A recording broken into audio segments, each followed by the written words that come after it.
San Juan Pablo II. Se trata de un programa especial realizado por el padre Antonio María Domenech, de la Diócesis de Cuenca y director en Radio María del programa Moral de Cada Día, los viernes a las 9 de la noche.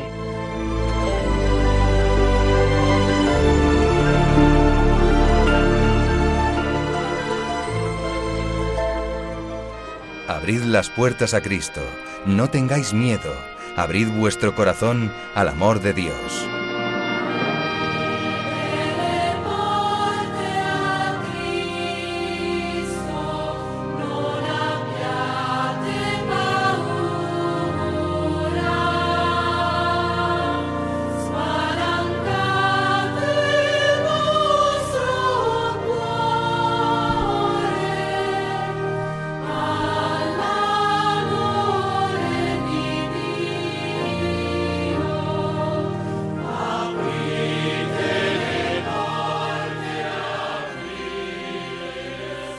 El pontificado de San Juan Pablo II llenó el corazón de toda la Iglesia y de todos los cristianos de un entusiasmo lleno del amor de Dios, como había tenido él por la Virgen Santísima, por la Sagrada Eucaristía, por llevar la paz a todos los pueblos, por volar kilómetros y kilómetros para ir al último rincón del mundo a decirnos aquella frase: no tengáis miedo, abrid de par en par vuestras puertas a Cristo, la que había inaugurado su pontificado. El lema de totus tus, todo tuyo, se había hecho todo uno en el corazón de cada uno de los cristianos que con amor y cariño habíamos seguido sus pasos desde la televisión, desde la radio, desde las plazas de los pueblos y las ciudades donde el Papa viajero nos había venido a ver a cada uno, a ti también, seguro.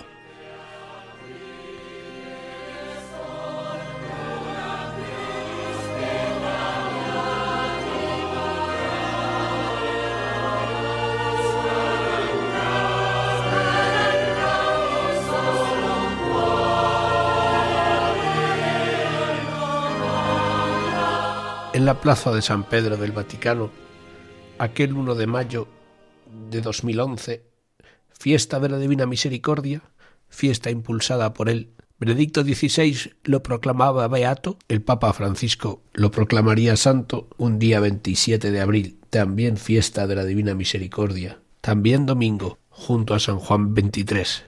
Quiero compartir contigo algunos momentos estelares de su vida, algunos recuerdos, algunas de sus obras y unas pinceladas de su biografía que espero que te gusten. Desde Radio María, el Padre Antonio María te desea un feliz recuerdo de San Juan Pablo II.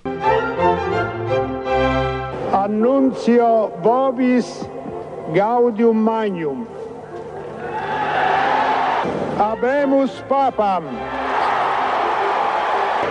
eminentissimum ac reverendissimum Dominum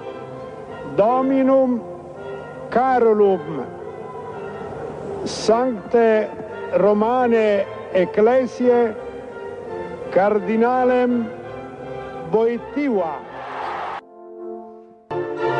Sia lodato Gesù Cristo. Sempre sia lodato.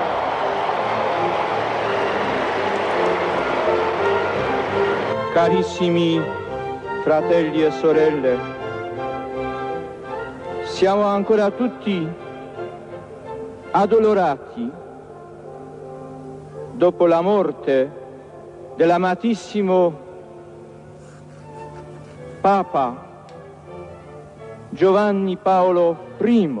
Gli eventissimi cardinali hanno chiamato un nuovo vescovo di Roma, lo hanno chiamato di un paese lontano,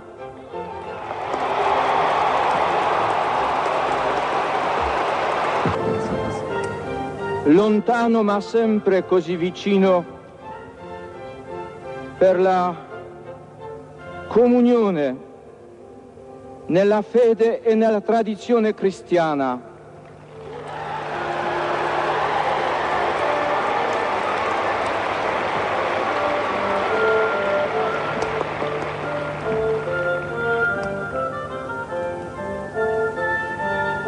Io ho avuto paura di ricevere questa nomina, ma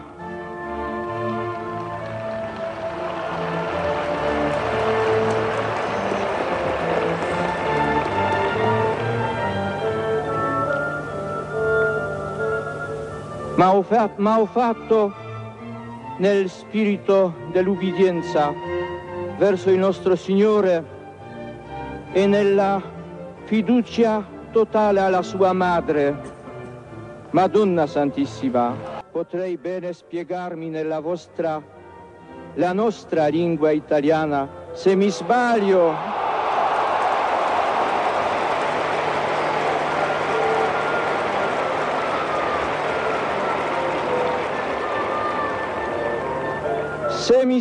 mi corrigerete.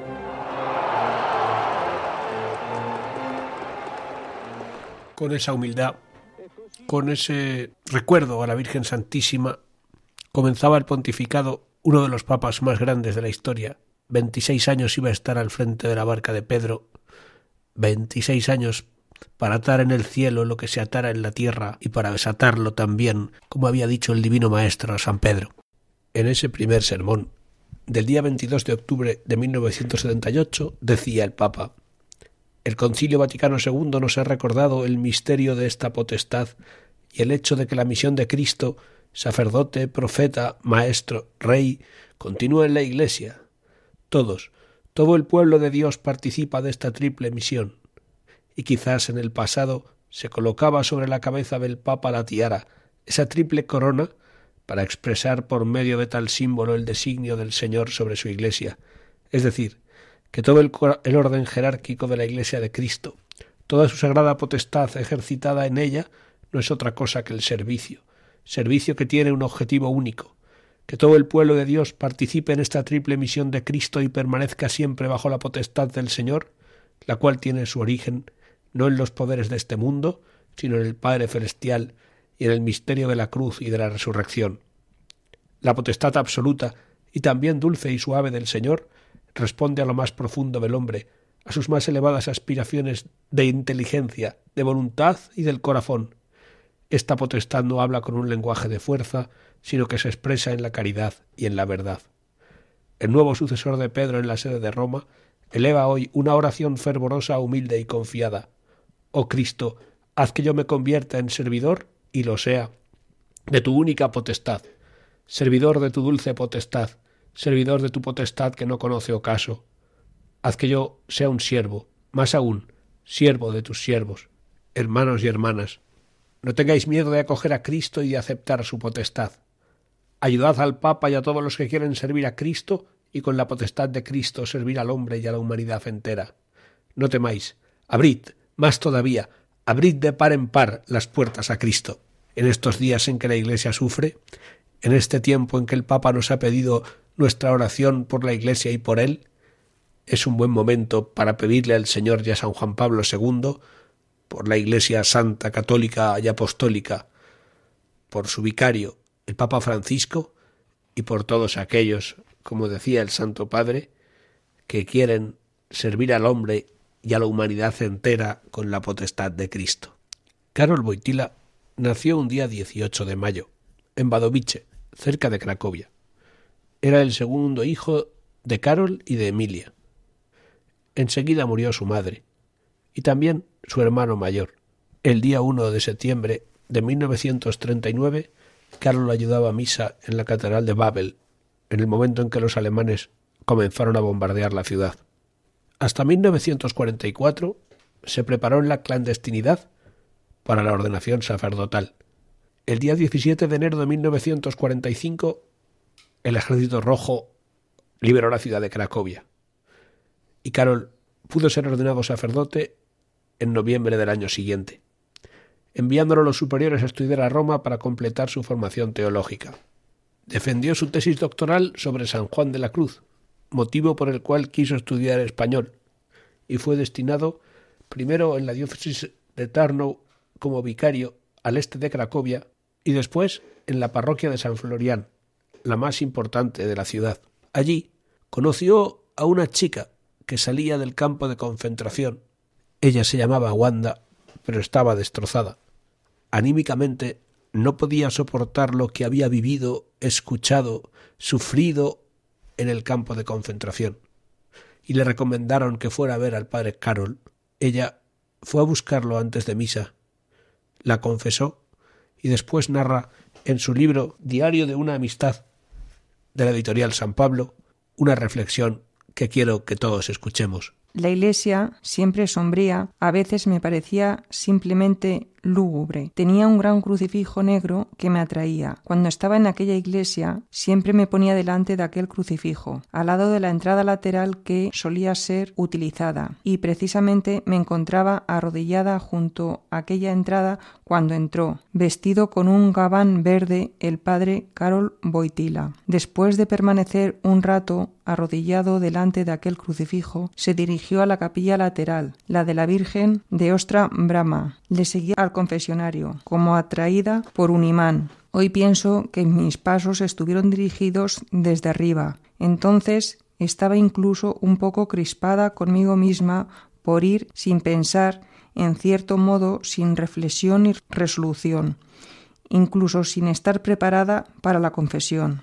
Un momento tan importante en la vida de un ser humano y una fuente de fuerzas vitales frecuentemente subestimada. Siempre supe que se trataba de algo imprescindible para el ser humano, el cual, sin absolución, no podría entrar en el cielo, en el que yo creía cuando no pensaba mucho en él. Siempre había considerado la confesión como una obligación, pero también como una señal del camino. Recuerdo que nuestro querido y adorable catequista y el sacerdote Florian Krasuski, que siempre nos sonreía afectuosamente, en cierta ocasión me preguntó durante la confesión: «Mi querida niña», siempre nos llamaba así, «¿estás segura de que quieres confesarte? Porque si no quieres, simplemente podemos conversar y te daré mi bendición. No estás obligada a confesarte». No estás obligada, mi querida niña. Puedes hacerlo. El Señor Jesús te espera. No me sentía obligada para nada y guardo gratos recuerdos de nuestra catequista. La confesión de la escuela me inculcó la conciencia de que en el confesionario el ser humano se encuentra con Dios. 4 años en el campo de concentración, sin confesión, no sé cómo fue para otras prisioneras. Para mí, aquella privación de la participación en los sacramentos fue otra prueba más de la deshumanización del sistema nazi, porque en toda la historia de la humanidad, antes de una ejecución, siempre se ha ofrecido a los condenados a muerte la posibilidad de encontrarse con Dios y, antes de que llegase el verdugo, un sacerdote visitaba al condenado. Los alemanes, los nazis, negaron incluso eso a las personas y, pese a lo que se supone que se trataba de una nación de creyentes, todas mis compañeras fusiladas o enviadas a la cámara de gas en el campo de concentración murieron sin confesión. Siempre había intuido la importancia de aquel sacramento. En el sacerdote veía al representante de la gracia sobrenatural, pero las experiencias con la confesión posteriores a mi regreso del campo de concentración me habían arrebatado la esperanza de encontrar un entendimiento humano y psicológico normal. Todos los exprisioneros como yo se sentían incomprendidos. Sobre el altar está la Virgen de Ostra Brahma, una reproducción excepcionalmente bella. En la penumbra se puede ver su imagen con el resplandor de la corona, y allí estaba aquel sacerdote en el confesionario, tan pendiente, escuchando con tanta atención lo que decía, y también aquello que no podía expresar me embargó un sentimiento de estupor mezclado con incredulidad. ¿De verdad existía alguien capaz de reaccionar así? Alguien que cumplía sus funciones sacerdotales según lo escrito en los evangelios, dispuesto a acompañar al necesitado, no 5, sino todos los pasos necesarios, y a quien no le daba igual lo que le ocurriese al penitente, a esa alma que le había sido confiada. No ocurrió nada excepcional, pero la forma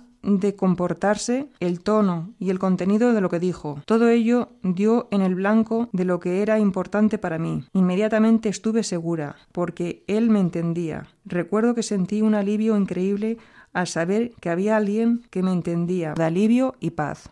Este cuidado de las almas pudo acompañarlo en un especial celo por todos los países del mundo. A España vino muchas veces. Una de ellas Este es el momento en que el Papa sonriente aparece en la puerta del aparato y desciende hasta la tierra española, que va a besar por vez primera en la historia del papado entre los aplausos del público que había llegado hasta el aeropuerto.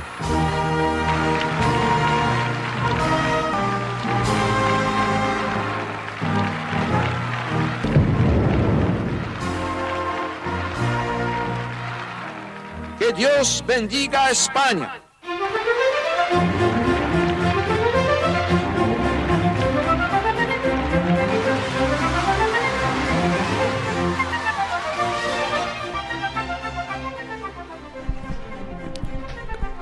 Juan Pablo II, te quiere todo el mundo. ¡Que viva el Papa!, se oía una y otra vez en todo el recorrido de las diversas ciudades que visitó.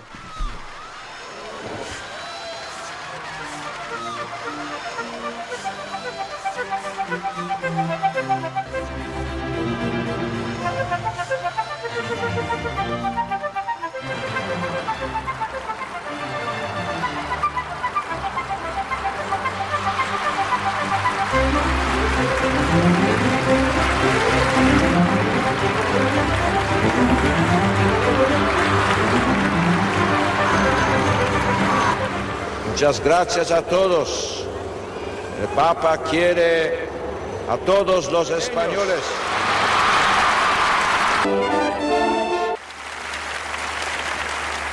Quien negara la defensa a la persona humana más inocente y débil, a la persona ya concebida, aunque todavía no nacida,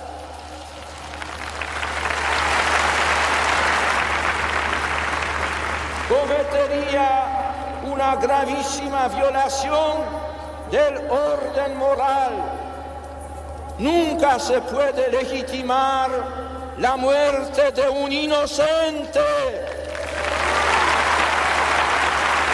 ¿Qué sentido tendría hablar de la dignidad del hombre, de sus derechos fundamentales, si no se protege a un inocente o se llega incluso a facilitar los medios o servicios privados o públicos para destruir vidas humanas indefensas?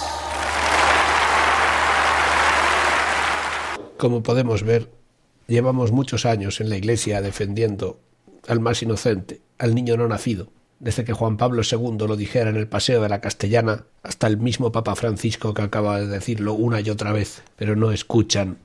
Los gobernantes de nuestro tiempo, de todo el mundo, se han conjurado contra el niño no nacido, se han conjurado contra la vida. En este momento, Juan Pablo II estaba realizando las catequesis de los miércoles sobre los temas del amor humano en el plan divino, hablando de la redención del cuerpo y de la sacramentalidad del matrimonio en Roma desde el 5 de septiembre de 1979 hasta el 28 de noviembre de 1984. Los días que estaba en Roma hablaba de estos temas y explicaba detenidamente lo que luego diría también en su carta apostólica Mulieres Dignitatem, del que vamos a oír un pequeño fragmento. Antes que los apóstoles, María de Magdala fue testigo ocular de Cristo resucitado, y por esta razón fue también la primera en dar testimonio de él ante los apóstoles. Este acontecimiento, en cierto sentido, corona todo lo que ha dicho anteriormente sobre el hecho de que Jesús confiaba a las mujeres las verdades divinas, lo mismo que a los hombres. Puede decirse que de esta manera se ha cumplido las palabras del profeta: yo derramaré mi espíritu en toda carne. Vuestros hijos y vuestras hijas profetizarán. Al cumplirse los 50 días de la resurrección de Cristo, estas palabras encuentran una vez más confirmación en el cenáculo de Jerusalén, con la venida del Espíritu Santo, el Paráclito. Lo dicho hasta ahora acerca de la actitud de Cristo en relación con la mujer confirma y aclara en el Espíritu Santo la verdad sobre la igualdad de ambos, hombre y mujer. Se debe hablar de una esencial igualdad, pues al haber sido los dos tanto la mujer como el hombre, creados a imagen y semejanza de Dios, ambos son, en la misma medida, susceptibles de la dádiva de la verdad divina y del amor en el Espíritu Santo. Los dos experimentan igualmente sus visitas salvíficas y santificantes. El hecho de ser hombre o mujer no comporta aquí ninguna limitación, así como no limita absolutamente la acción salvífica y santificante del Espíritu. En el hombre, el hecho de ser judío o griego, esclavo o libre, según las conocidas palabras del apóstol, porque todos sois uno en Cristo Jesús. Esta unidad no anula la diversidad. El Espíritu Santo, que realiza esta unidad en el orden sobrenatural de la gracia santificante, contribuye en igual medida al hecho de que profeticen vuestros hijos, al igual que vuestras hijas. Profetizar significa expresar con la palabra y con la vida las maravillas de Dios, conservando la verdad y la originalidad de cada persona, sea mujer u hombre. La igualdad evangélica, la igualdad de la mujer y del hombre en relación con las maravillas de Dios, tal como se manifiesta de modo tan limpio en las obras y en las palabras de Jesús de Nazaret, constituye la base más evidente de la dignidad y vocación de la mujer. Pero no se desalentó nunca. Él sabía que en España no estábamos escuchando su palabra. Él sabía que los españoles vibrábamos por su amor y por su doctrina, pero quizás los gobernantes, la situación, el momento histórico o las componendas de poner primero el amor del hombre al amor de Dios no estaban dando fruto. Sin embargo, él no se cansó nunca. Él seguía viniendo. Viajó a España muchas veces, y la última, ya tan mayor, cuando canonizó a San Pedro Poveda y a la Madre Maravillas, volvió a repetir aquellas palabras que había dicho tantas veces sobre España, sobre la tierra de María, sobre el amor a nuestra Madre. No quiero que pase este día sin que recuerden aquellos que estuvieron allí las palabras con su misma voz. Pone la piel de gallina, emociona recordarlo. Cuánto quería el Santo Padre a su España bendita.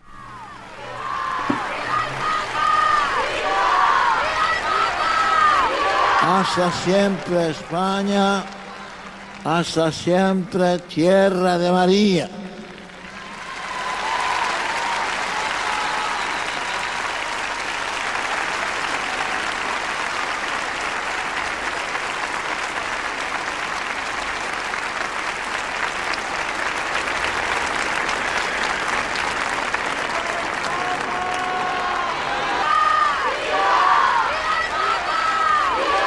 Hasta siempre España, hasta siempre tierra de María.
¿Con qué nos quedamos de San Juan Pablo II?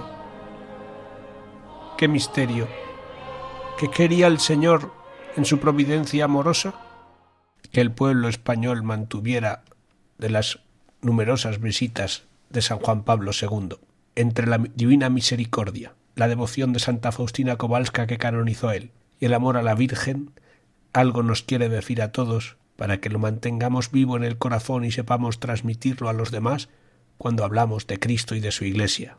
El pontificado, la interpretación del Concilio Vaticano II que llevó él a Polonia viaje tras viaje después de haber participado en él como teólogo, como cardenal, ha permitido que Polonia viva un periodo de su historia fiel a la doctrina que él mismo les enseñó. Que Polonia sea hoy una nación católica dentro de una Europa anticristiana que ha renunciado a sus valores. Pero el santo no dejó nunca de luchar. El encarcelamiento de Lech Walesa, la creación de Solidarnosc, el amor a su Polonia natal, el tiro el 13 de mayo en la plaza de San Pedro y la intercesión de la Virgen de Fátima han hecho realidad que aquel pontificado fue un pontificado mariano, que el totus tus puede arraigarse en los corazones de todos los hijos de María, que profesamos esa religión que la hace tan distinta de las demás, porque nosotros, en el cielo, como Él, tenemos Madre, Santa María de Fátima, Virgen protectora del pontificado y de San Juan Pablo II,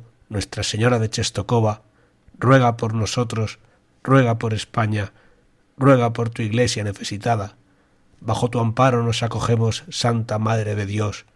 No desoigas las súplicas que te presentamos, Virgen Santa, gloriosa y bendita. Mientras tanto, en Cuenca, una ciudad de Castilla que conocen bien, un grupo de jóvenes que podríamos bautizar con el nombre de la generación de San Juan Pablo II, protagonizaba un musical que pudo escucharse por toda Europa. No quiero dejarle sin escuchar algunas de las canciones que recuerdan el cariño entrañable de aquellos ensayos, de aquellas representaciones y, en definitiva, de aquella vida que impactaría día a día en su juventud sacerdotal, en su carisma de llamada a la santidad y en su amor a la Virgen Santísima.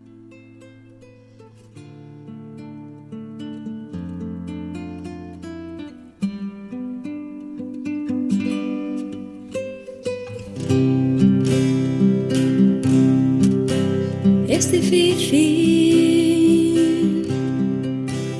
no buscarte entre la gente y difícil no encontrarte siendo tan diferente. Es difícil no ser consciente de tu brillo y tu luz, de eso que te envuelve. Difícil no verlo evidente, es difícil no caer en tus miradas, no pararse en tus palabras, y aunque yo elijo quererte, es difícil no quererte, es difícil no caer en tus miradas, no pararse en tus palabras, y aunque yo elijo quererte, es difícil no quererte.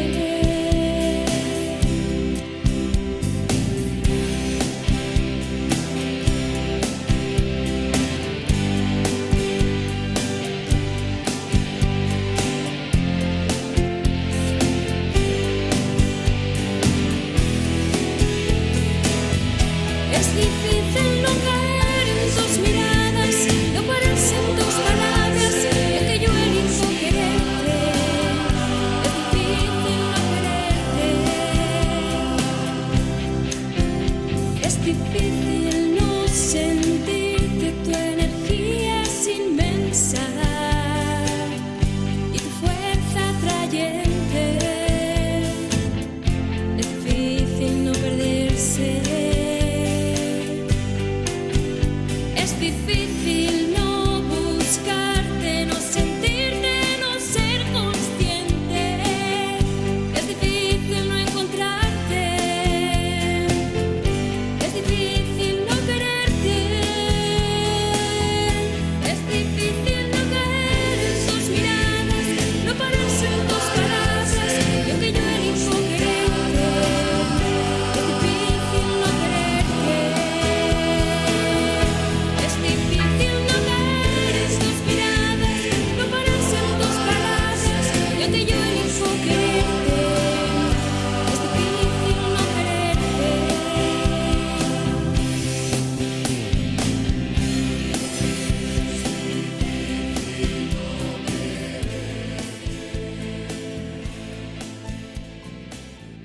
Es cierto que la personalidad de San Juan Pablo II arrastraba a todo el mundo.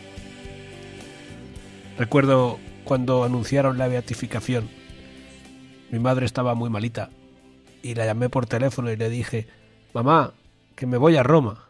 Ella iba en silla de ruedas, a veces con muleta, La mujer tenía cáncer, se había roto el fémur, y me dijo: «Yo también voy». Y nos quedamos así como toda la familia parados porque había que llevar a mamá a Roma.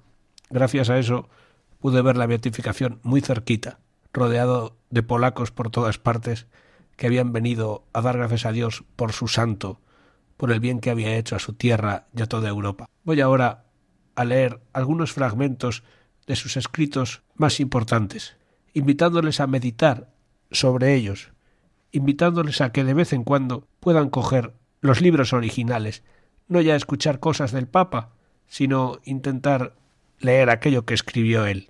En diciembre de 1984 escribió una exhortación apostólica postsinodal titulada Reconciliatio et Penitentie, sobre la reconciliación y la penitencia, que terminaba así: al final de este documento se hace eco en mí y deseo repetir a todos vosotros la exhortación que el primer obispo de Roma, en una hora crítica al principio de la Iglesia, dirigió a los elegidos extranjeros en la diáspora, elegidos según la presencia de Dios Padre.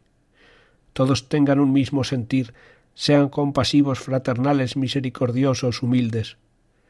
El apóstol recomendaba: tengan todos un mismo sentir, pero enseguida proseguía señalando los pecados contra la concordia y la paz que es necesario evitar, no devolviendo mal por mal ni ultraje por ultraje. Al contrario, bendiciendo que para esto hemos sido llamados, para ser herederos de la bendición. Y concluía con una palabra de aliento y de esperanza: ¿y quién os hará mal si fuerais celosos promovedores del bien? Me atrevo a relacionar mi exhortación en una hora no menos crítica de la historia con la del príncipe de los apóstoles, que se sentó el primero en esta cátedra romana, como testigo de Cristo y pastor de la Iglesia, y aquí presidió en la caridad ante el mundo entero.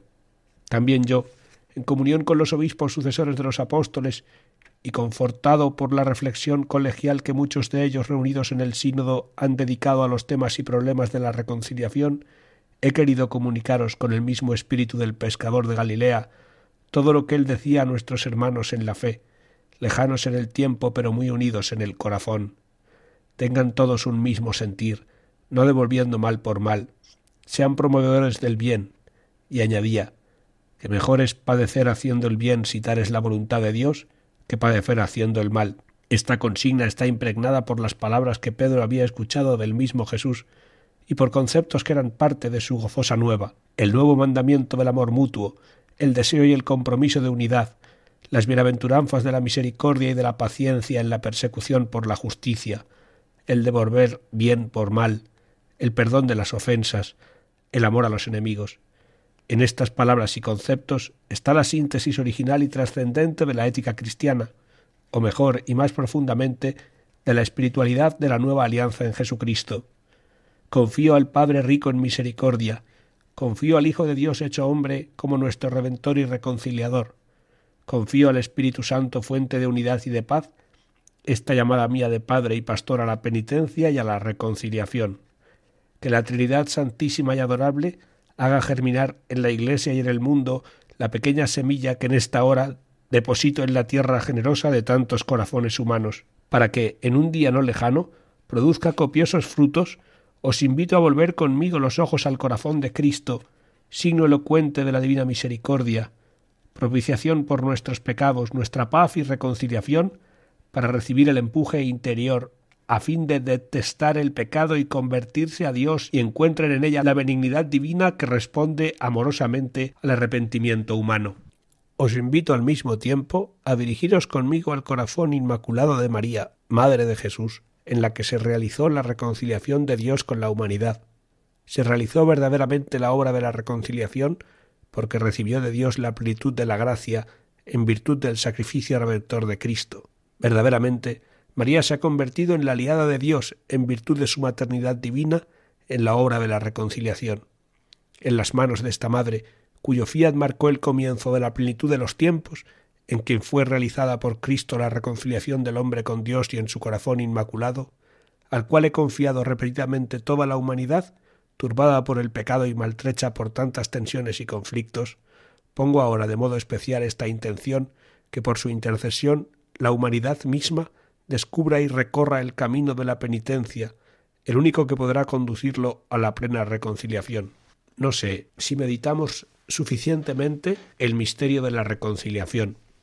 No sé si confesamos lo suficientemente a menudo que el corazón de Jesús merece, después de nuestras ofensas, quizás no directas, pero sí olvidos, que muchas veces no hemos sabido evitar o hemos mirado para otro lado.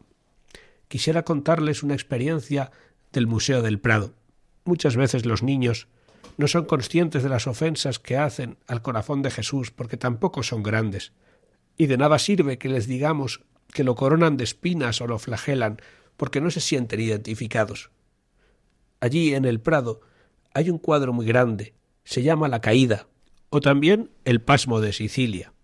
El pintor es Rafael y no firmó en el lugar acostumbrado, sino que en el camino por el que va Jesús andando al Calvario, cuando cae, los sayones le escupen, le empujan, los romanos le azotan, se ve una piedra donde ha tropezado Jesús. Él firma allí en la piedra como diciendo: yo te hago caer, Jesús, yo te hago caer, Maestro. Quizás la piedra es chiquitita, quizás nuestro pecado es pequeño, al menos de vez en cuando, pero el hecho de que sea pequeño, por ser nuestro corazón tan amado por Él, no quita que le hayamos ofendido mucho, porque muchas veces las ofensas de los que más quieres son las que más duelen. No te ofende el que te insulta, que no conoces, te ofende el que te ignora cuando es de los tuyos, el que había comido y bebido contigo, el que se sentaba a tu mesa, el que te conocía del todo y había vivido contigo largos años. Ahora mira para otro lado, como hacemos nosotros con Jesús. Perdónanos, Señor.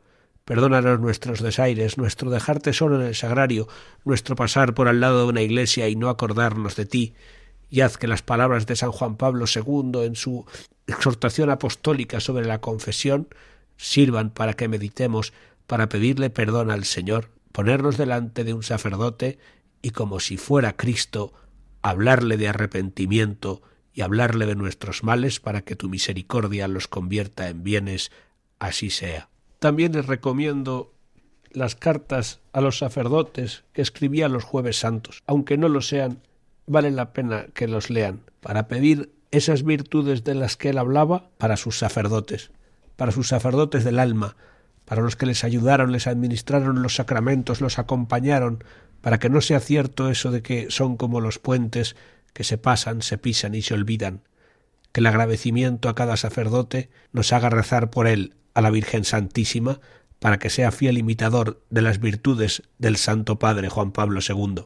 Ningún sacerdote, decía el 13 de marzo de 1982 en Nigeria, puede desarrollar bien su ministerio si no vive en unión con Cristo. Su vida, como la de Cristo, debe caracterizarse por la abnegación, el celo por la difusión del reino de Dios, castidad perfecta e ilimitada caridad.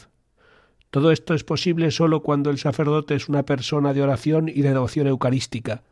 Al rezar la liturgia de las horas en unión con la Iglesia, encontrará fuerza y alegría para el apostolado. En oración silenciosa ante el Santísimo Sacramento, se sentirá constantemente renovado en su consagración a Jesucristo y confirmado en su compromiso permanente del celibato sacerdotal. Invocando a María, la Madre de Jesús, el sacerdote será apoyado en su generoso servicio hacia todos los hermanos y las hermanas de Cristo en el mundo. Sí, el sacerdote no debe permitir a las necesidades pasajeras del apostolado activo que atropellen su vida de oración. No debe estar completamente ocupado en el trabajo por Dios, de suerte que corra el peligro de olvidar al mismo Dios. Se recordará que nuestro Salvador nos ha advertido que sin Él nada podemos hacer. Sin Él podemos pescar durante toda la noche, pero no coger nada. En 1979, al año de ser elegido, había dicho: «Lo que el pueblo espera de vosotros, sacerdotes, más que de ningún otro, es la fidelidad al sacerdocio. Esta es un modo de hacer conocer a la gente la fidelidad de Dios. Esta la hace fuerte para ser fiel a Cristo a través de todas las dificultades de la vida, las dificultades que la gente siente en su matrimonio. En un mundo tan marcado por la inestabilidad como el de hoy, nosotros tenemos necesidad de más signos y de más testigos de la fidelidad de Dios en relación con nosotros y de la fidelidad que le debemos a Él. Hay algo que causa gran tristeza a la Iglesia, una angustia frecuentemente silenciosa, pero grande en el pueblo de Dios, cuando los sacerdotes desmayan en la fidelidad de su compromiso sacerdotal. Este antisigno, este antitestimonio, está entre los motivos del retroceso de las grandes esperanzas de nueva vida que brotaron de la Iglesia del Concilio Ecuménico Vaticano II.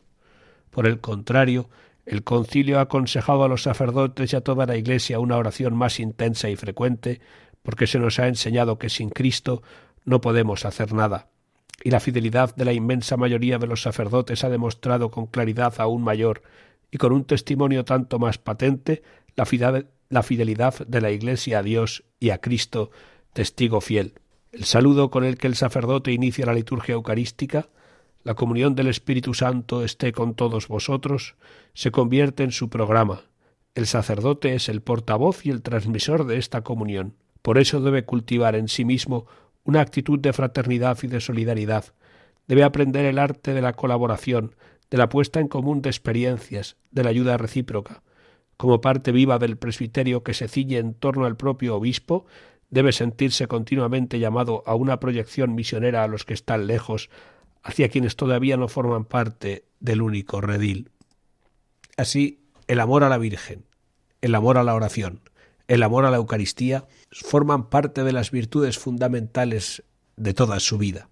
Pero no quisiera terminar este ratito de radio con ustedes sin decir que el trabajo tenaz y constante también fueron parte de lo que constituyó una de las biografías más grandes de la historia. Desde los tiempos de la resistencia en la Guerra Mundial, sus estudios, su sacerdocio, su episcopado en Cracovia y todo el papado, demostró ser un hombre de mucho trabajo. Hoy nos cansamos de todo y nos quejamos de más. Él muchas veces lo solucionaba trabajando, viajando, reuniéndose. Que el tiempo de la oración no nos haga perder el tiempo del trabajo, ni tampoco el tiempo del trabajo perder el tiempo de la oración. San Estanislao de Kostka, un santo jesuita como nuestro Papa de ahora y polaco como nuestro santo de entonces, decía que estaba deseando que vinieran a su habitación cuando estudiaba para poder ayudar a los demás. Y cuando ayudaba a los demás, prefería que se acabara pronto la tarea para poder seguir estudiando. Así se armonizan el deber, la caridad y la oración, porque con Dios hay tiempo para todo. Pero quizás os gusten más sus obras biográficas. Levantaos, vamos, Don y Misterio, Cruzando el umbral de la esperanza, Memoria e identidad, son libros de recomendada lectura en todas las casas cristianas. Si no sabes qué regalar, si no sabes qué leer, no dudes en coger alguno de estos. En el capítulo de la vocación de Levantaos, vamos, explica el significado de Czestochowa para él. Dice que es un sitio especial para los polacos.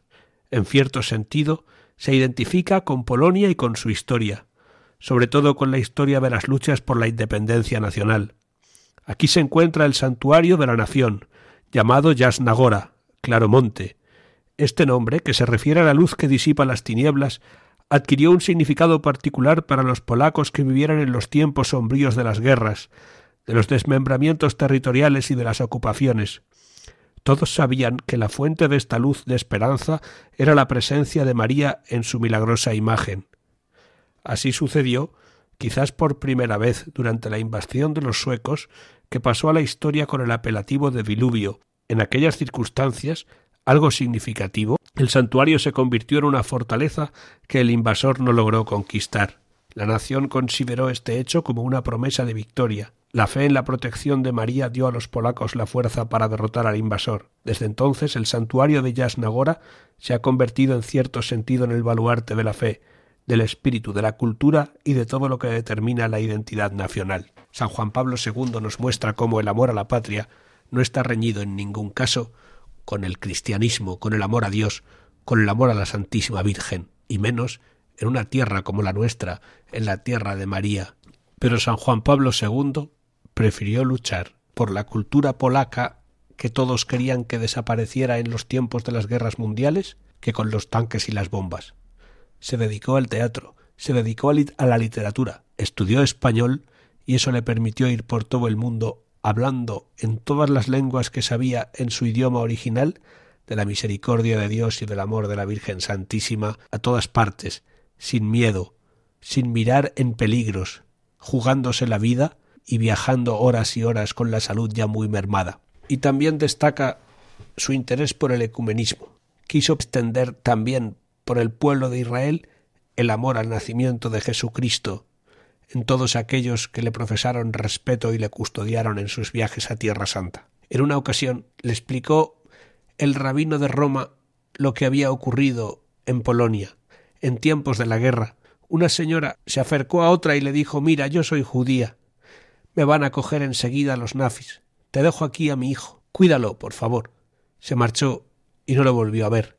Aquel niño pasó a ser como de la familia, y cuando llegó el momento de hacer la comunión, la señora fue al párroco y le dijo: «Mire», le estaba explicando el rabino de Roma al mismo papa. Decía la señora, aquel curita de pueblo: «Mire, ahora le toca la primera comunión, pero yo sé que su madre no hubiera querido que la hiciese, porque su madre era judía y murió en el campo de concentración. ¿Usted qué haría?».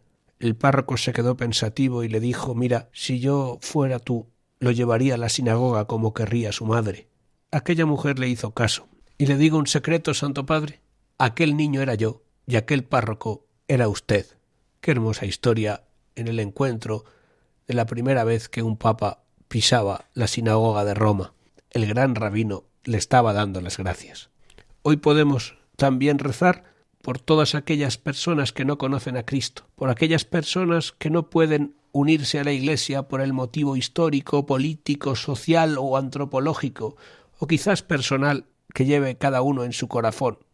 También por todas las naciones. Pidamos porque todo el mundo sea católico y lleguemos a llevar el reino de Dios y su justicia a todas las naciones, como pensaba ir él. Vamos a oír ahora la canción de Habemus Papam. Tenemos papa, tenemos un papa en la tierra, el Papa Francisco, pero tenemos también un papa en el cielo, San Juan Pablo II, que intercede, ora por nosotros a la Santísima Virgen con el mismo amor que oraba desde su capillita en la residencia pontificia hasta los más recónditos lugares del mundo donde la llevó tantas veces él mismo. Habemus Papam, Habemus Papam. Hemos elegido al sucesor, deja todo en sus manos, que desde ahora te guíe el Señor. Nunca pude imaginar, jamás lo habría dicho, en la vida no hay capricho y estás tuyo el azar. Si quisiste tú que un día yo siguiera este camino, en mi libertad el destino te tomó a ti de llorar. Y aún hoy me sorprendo, y aún hoy me pregunto, ¿cómo puede ser que entre tantos me elija el Señor? Puede ser cierto que Él quiera que de la Iglesia sea yo la cabeza, el Papa, de Pedro el sucesor.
Y no estaría completo un reportaje sobre San Juan Pablo II si no dijéramos que cuando tengan la oportunidad de ir a Fátima, en el museo que hay en la misma plaza de la Basílica, vean la corona que ponen solo para las fiestas, donde está la bala que atravesó el costado de San Juan Pablo II y la quiso regalar porque sabía seguro que había sido la intercesión de la Virgen María de Fátima en su día 13 de mayo, la que le había salvado la vida, junto a la mano de la monja que tuvo el coraje de ponerla delante de la pistola porque si no, aquel sicario profesional no hubiera fallado habiendo disparado a quemarropa. Los médicos del Gemelli hicieron lo que pudieron también y no se olvidó él de darles las gracias.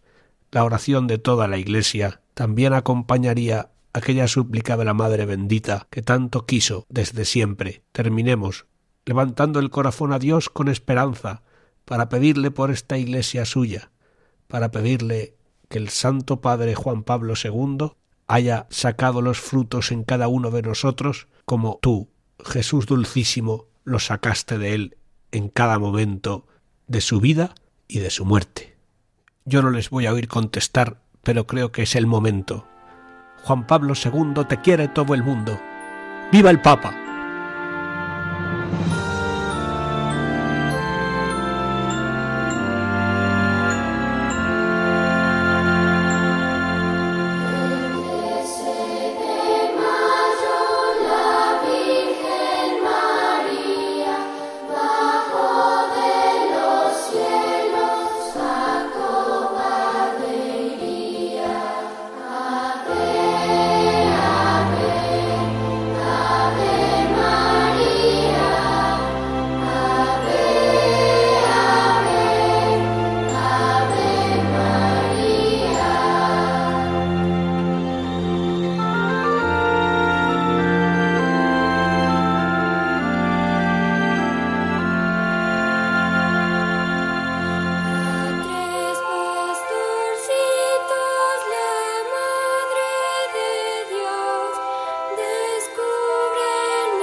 Finaliza así en Radio María este programa especial acerca de la figura de San Juan Pablo II. Ha sido realizado para Radio María por el padre Antonio María Domenech, de la Diócesis de Cuenca y director en esta radio del programa Moral de Cada Día, los viernes a las 9 de la noche.